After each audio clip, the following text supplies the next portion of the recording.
Confronted my niece's fiancé about their troubling age gap at a family gathering, and now my entire family calls me the villain. I, 33 male, have a pretty big age difference with my brother, 44 male.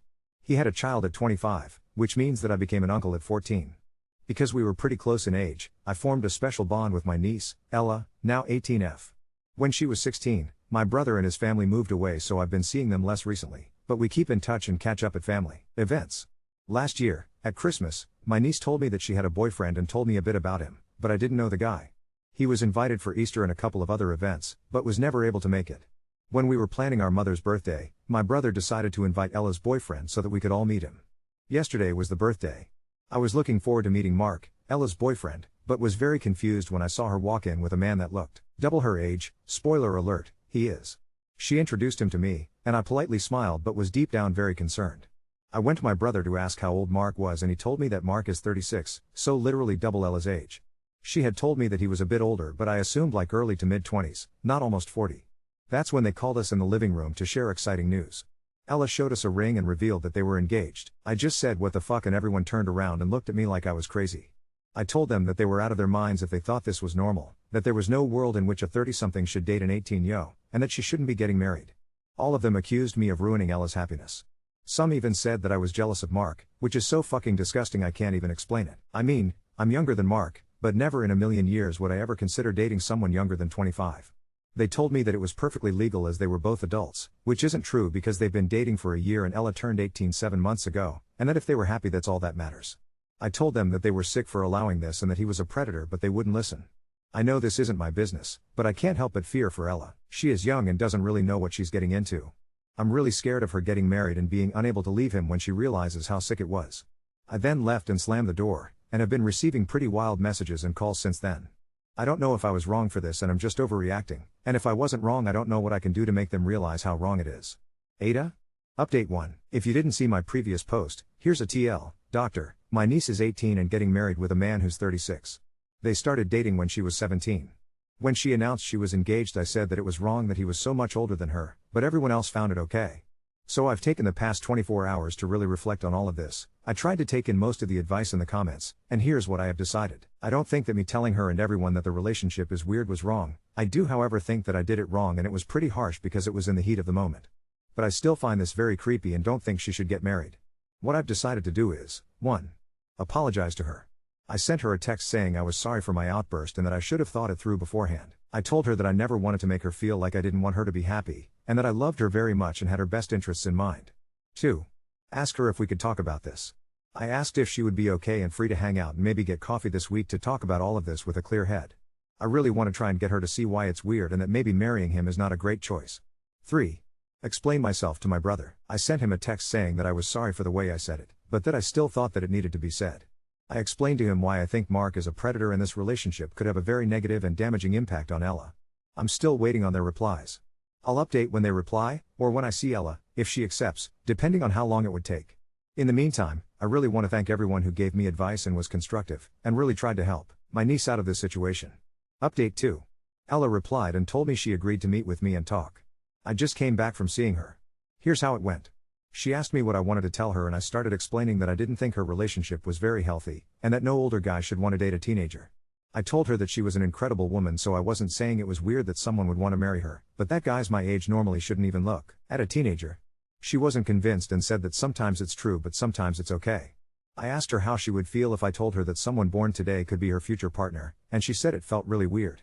I also asked her if she would consider dating someone younger than 15, and she said no. I could see her starting to realize that Mark maybe didn't have the best intentions. I also asked her if she knew about his previous relationship, and she said vaguely and just told me the girl's name.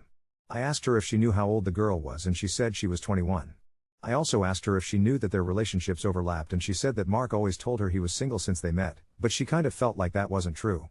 I told her that since his previous girlfriend was also significantly younger it seemed like he had a thing for younger girls, which is kind of weird.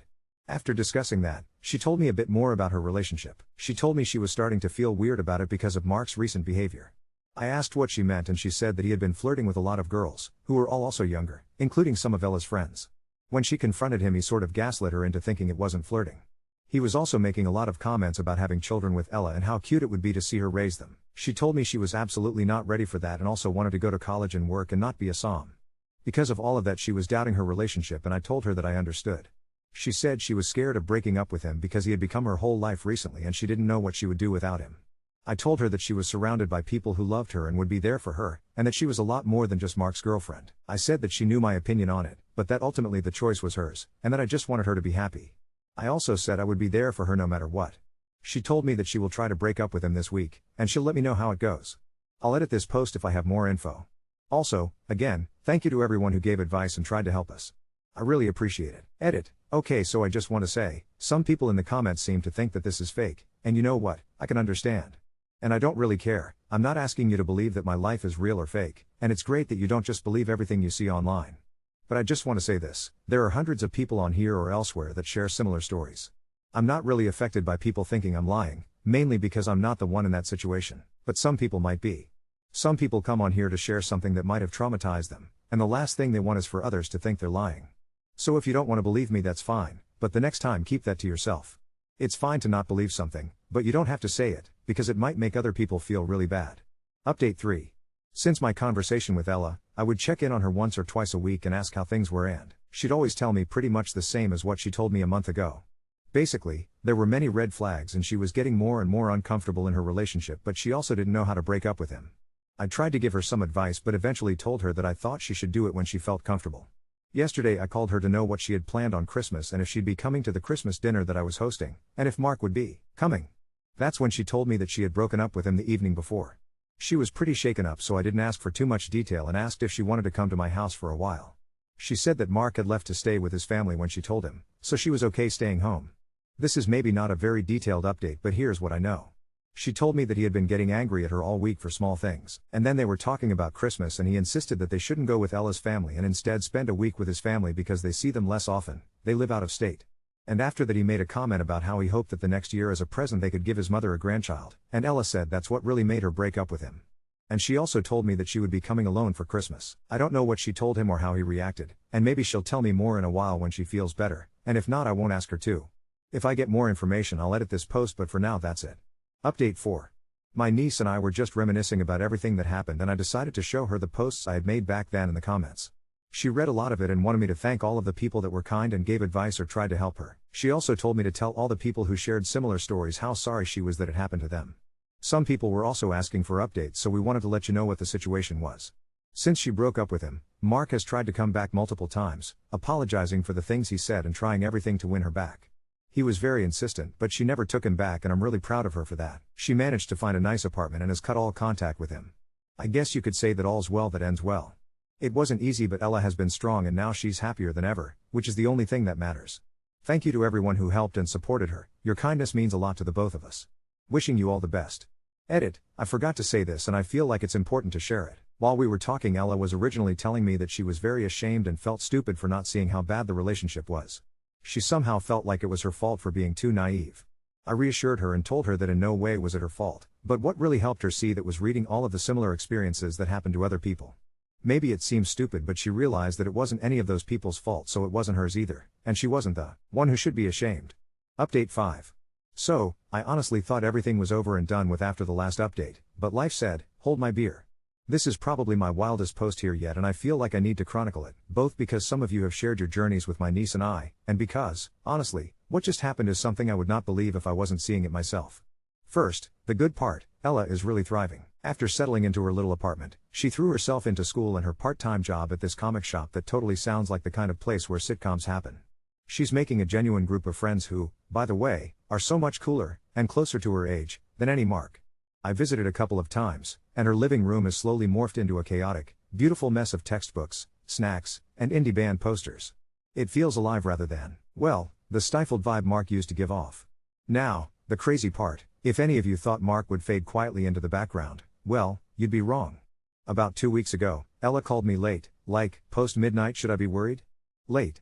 She was breathing kind of heavy and at first I thought it was a panic attack, but she said she was outside her apartment and needed me to pick her up. She wouldn't get specific over the phone, just kept saying she couldn't be there right now. I got in the car, racing through this half-frozen city, adrenaline absolutely spiking. When I found her, she was at a 24-hour diner, still in pajamas and clutching a cup of coffee like her life depended on it. The manager must have seen something in her face because they'd let her sit and even gave her a hot chocolate on the house. God bless diner people. What happened, as she told me that night, floored me. She'd gotten home from her evening shift, and as she went up to her apartment, she saw a bouquet wedged between her door and the jamb. At first, kind of harmless, right?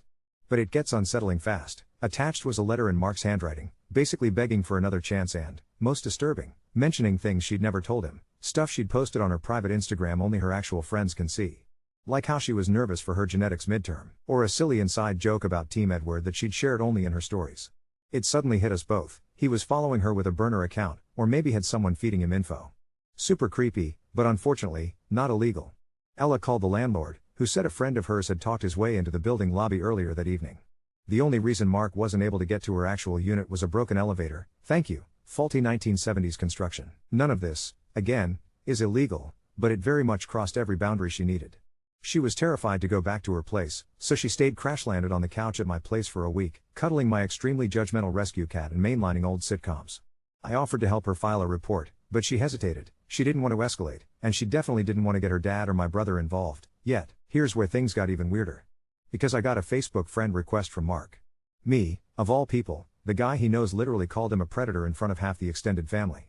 No message, just the request.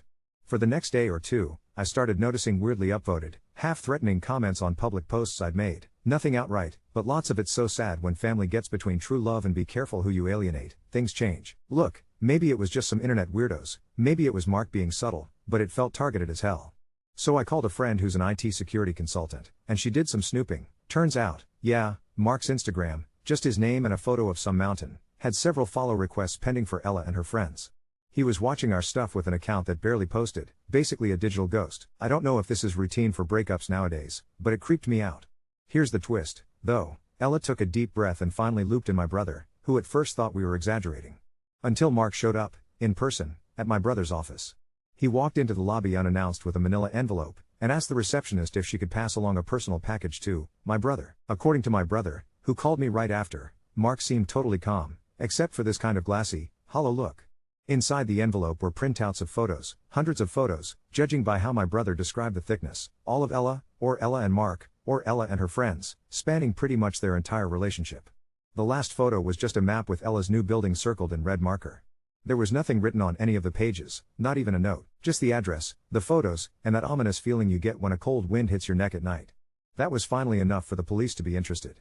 They coached Ella and my brother through filing for a protective order, and the landlord actually updated the building's entrance system and agreed to let Ella move units, free of charge. Good guy landlord, who knew?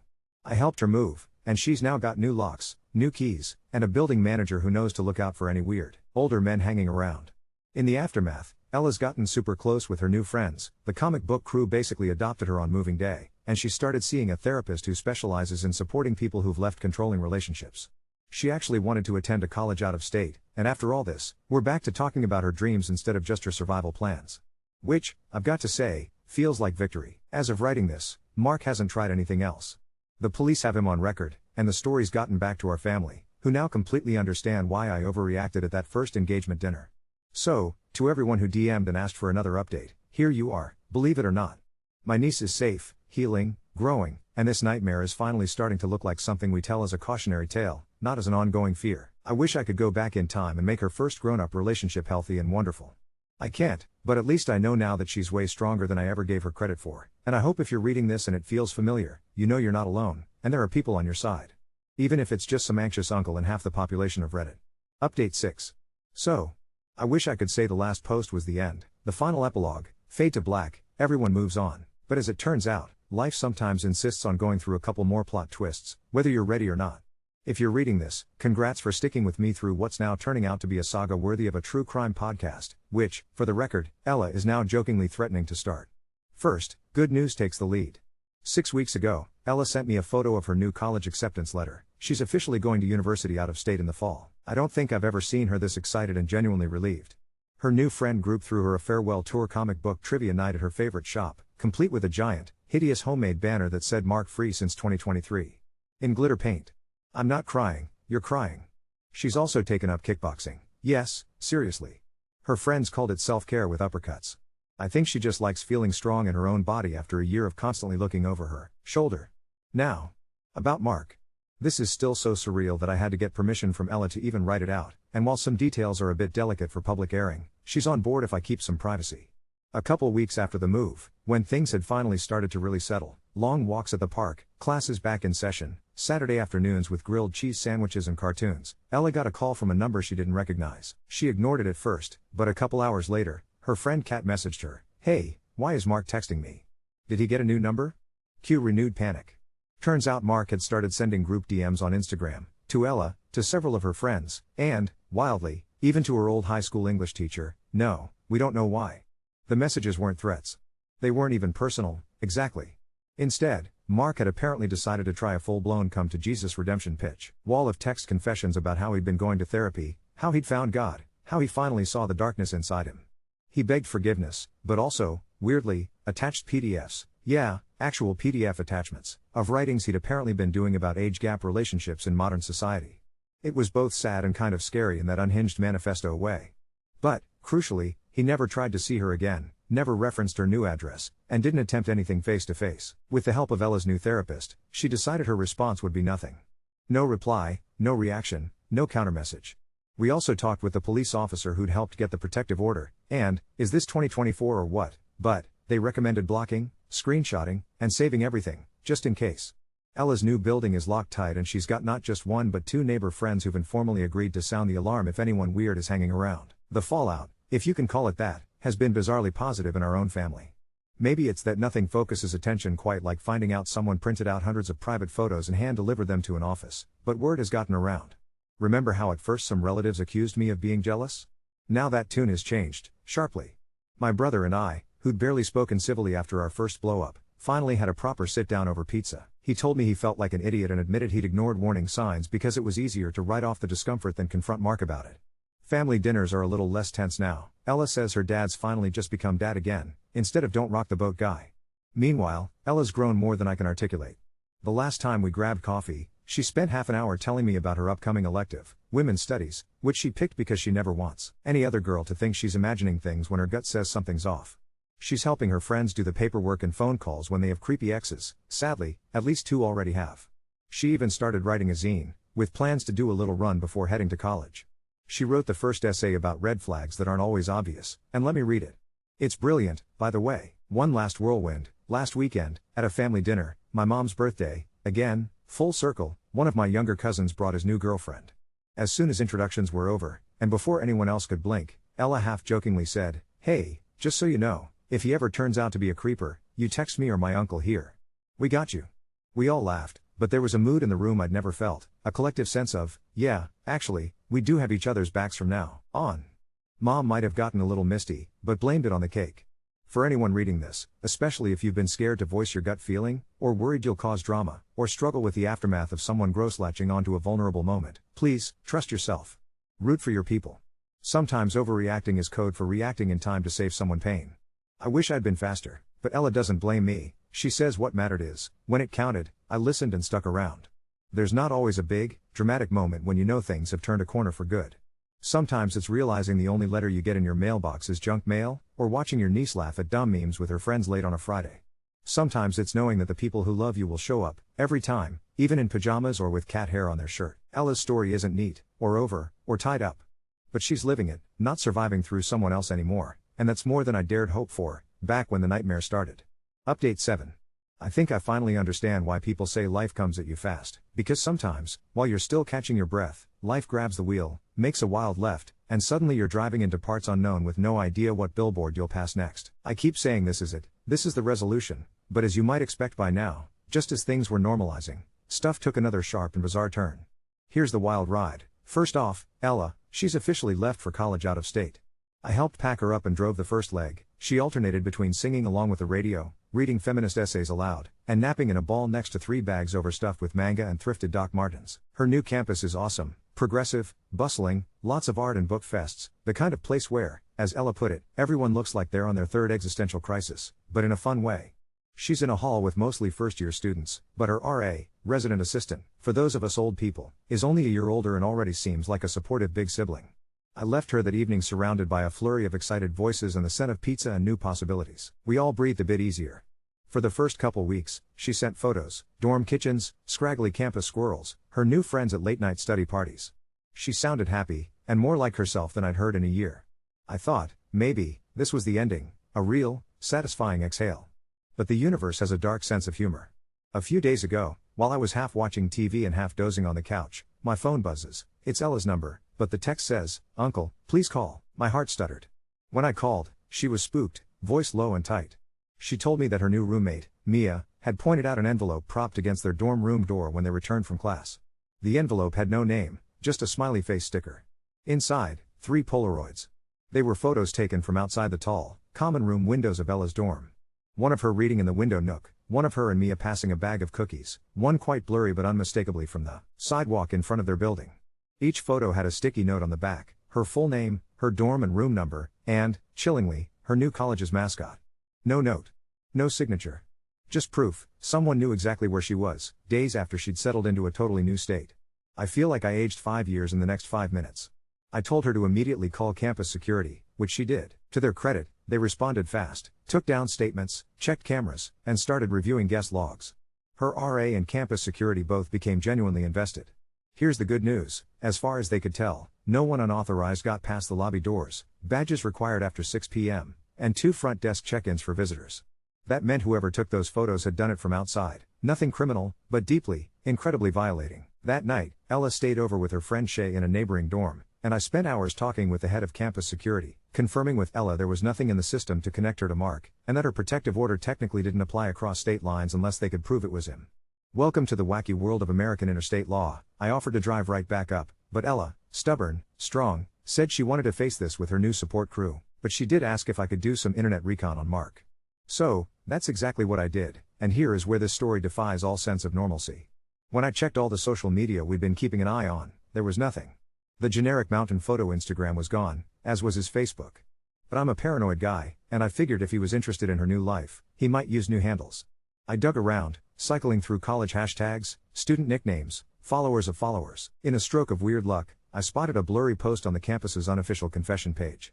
Someone, anonymous, as always, had posted, "Does anyone else have a weird older guy asking for dorm tours and talking about his cousin?" Commenters joked that it sounded like a lost dad, or a stalker. But one commenter posted a blurry cell phone pic, a man, mid-30s, hovering awkwardly near the visitor's center, holding a sheaf of pamphlets, talking to a girl, definitely not Ella, but similar in hair and build. I sent the screenshot to Ella, and she confirmed with a lurch that it looked just like Mark. She forwarded everything to campus police. Here's where things turned, finally, I hope, for the better. The campus police got serious, brought in the city police, and eventually identified Mark on their lobby footage from the visitor's center that same day. He'd signed in as Martin Ellis and tried to ask one of the campus guides about Ella's dorm, for a surprise visit. Luckily, the guide noped out, "We don't give that info," and the clerk at the front desk said Mark left soon after, but evidently not before circling the entire dorm area and trying to get a glimpse through the windows. Armed with the Polaroids and surveillance stills, campus police coordinated with the local PD and, finally, were able to serve Mark a formal trespass and cease and desist order, in person, at his home address. This time, the restrictions cross state lines. He's officially not allowed within a mile of Ella's campus, with real consequences if he breaks it. They upped campus security notifications. Ella's photo is now on file with front desk staff, and her RA, even the college's counseling center, offered active check-ins and late-night escorts when needed. And, thank God, he hasn't shown up again. Ella's anxiety spiked after, but she quickly marshaled her inner comic book heroine. Her words, not mine. She got a can of pepper gel, one of those insanely loud keychain alarms, and, most importantly, kept showing up to every class, club, and group event she wanted. Mia and Shay set up a rotating buddy system for errands, and the friend group banded tighter than ever. I drove up 2 weekends later and saw her at a zine-making workshop, surrounded by people, laughing again. Her eyes are sharper, older, but there's so much grit there. She hugged me for what felt like hours before promising, "I'm not letting anyone make me small again." Back home, the extended family finally, truly rallied. My brother, who, by all laws of siblinghood, should be impossible to talk to, called to formally apologize to me about how he'd handled everything at the start. "If it weren't for you," he said, "I shudder to think how all this could have ended." Mom's looping in Ella's female cousins for regular witchy wellness Zooms, which is both adorable and very endearing. There is one more wild thing, though, and I almost can't believe this is real. After the police visit, Mark's mother, who, by all accounts, had no clue what was happening, wrote an email to Ella. She expressed horror, sorrow, and said that the family wanted to help ensure Mark would get full treatment and never harm anyone again. Apparently, she'd seen the copious files he kept. Yes, he had several on other young women, and the family was pushing for long-term, outpatient therapy. I don't know how much to trust that, But it brought Ella and me a strange, small closure, that it was never about her, specifically, she'd been caught in the path of someone with real, chronic problems. So, right now? Ella's thriving. She's finding out what it's like to be a college freshman. Messy, glorious, exhausting. She's joined a self-defense club, started an Instagram account for her zine, block lists on super lockdown, and is even dating, casually, carefully, fellow first years only. Her therapist approves. For all of you who followed along, who DM'd with their own stories, who offered advice or just plain old kindness, thank you, from Ella and from me. Your voices gave us courage at every single fork in this insane road. If there's a lesson, it's this: if your gut says something is wrong, fight for the people you love, and never, never underestimate the power of a stubborn uncle, a determined young woman, and the internet's very real sense of community. Here's hoping this is the last update, the one where, finally, the only surprises left are good ones. From Ella, tell them, thank you, and that I am not living quietly ever again. I am loud, weird, and so happy to be here.